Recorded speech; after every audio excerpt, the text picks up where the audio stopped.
Magandang umaga mga ka-happy hour. Narito ang mga balita para sa MBC TV Network News Update 10 AM edition. Ilang private hospitals planong di muna tumanggap ng guarantee letters dahil sa laki ng utang. Yan ang MBC TV Network News ni Winnie-Pearl Hesoro. Plano ng ilang private hospital na hindi muna sila tatanggap ng guarantee letters mula sa mga pasyente dahil sa laki at bagal na pagbayad ng utang ng gobyerno. Sa panayam ng DZRH News kay Dr. Serene Degrano, ang presidente ng Private Hospitals Association of the Philippines, sinabi nito na umaabot na sa halos 500 million pesos ang utang ng gobyerno sa mahigit 40 na private hospital sa Batangas sa ilalim ng Medical Assistance for Indigent and Financially Incapacitated Program. Umabot po ng around 500 million. 500 million ang utang sa mga ospital? Sa mga ospital po, doon po sa Batangas, more than 40 private hospitals po yan.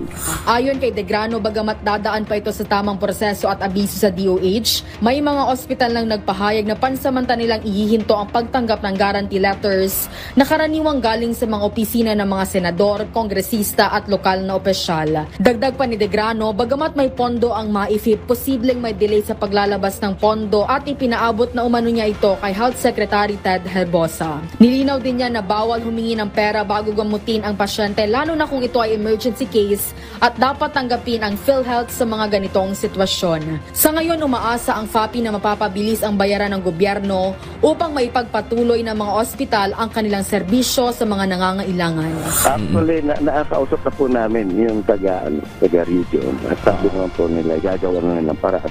So ito po mga hospital na nagsabing gano'n, in-advise na po namin. At malamang naman po ay medyo maghintay-hintay na lang po kami doon sa pagdating po ng kanilang aming mga retipo po. Para sa MBC TV Network News, ito si Winnie-Pearl Hesoro ng DZRH. Una sa Pilipinas, una sa Pilipino.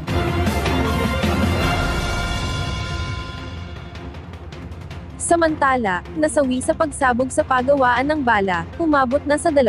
Pumalo na sa 2 katao ang nasawi na sa pagawaan ng bala, matapos ang naganap na pagsabog sa lungsod ng Marikina. Kinumpirma ni Police Colonel Jeffrey Fernandez, ang hepe ng Marikina City PNP, na dahil sa matinding pinsala na natamo ay hindi na ito nagtagal sa pagamutan ang 2 biktima, habang ang isa pa nilang kasamahan ay nagtamo ng pinsala sa katawan. Ang mga biktima ay pawang mga empleyado ng Arms Corner Global Defense Incorporated, kung saan gumagawa ng bala ang mga ito nang sumabog ang primer na sangkap sa paggawa ng bala dakong alas 2:15 ng hapon. Pagkatapos ng ilang oras, ay pumanaw na ang 2 biktima sa Amang Rodriguez Memorial Medical Center, dahil sa matinding sugat sa dibdib mula sa tumamang shrapnel. Tiniyak naman ng kumpanya na makikipagtulungan sila sa isasagawang investigasyon ng mga kapulisan. Sa iba pang balita, bawas presyo sa mga produktong petrolyo, ipinatupad ngayong araw.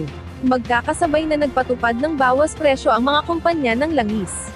Kaninang alas 6 ng umaga, nang ipinatupad ang 70 centavos na bawas sa kada litro ng gasolina, habang mayroong 10 centavos na bawas naman sa kada litro ng diesel, at ang kerosene ay mayroong 80 centavos na bawas sa kada litro.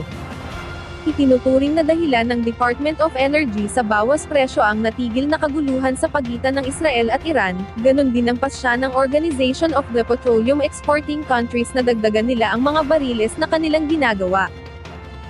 At yan ang mga balita para sa MBC TV Network News Update 10 AM edition. Abangan ang mga susunod na balitaan mamaya para sa 11 AM edition.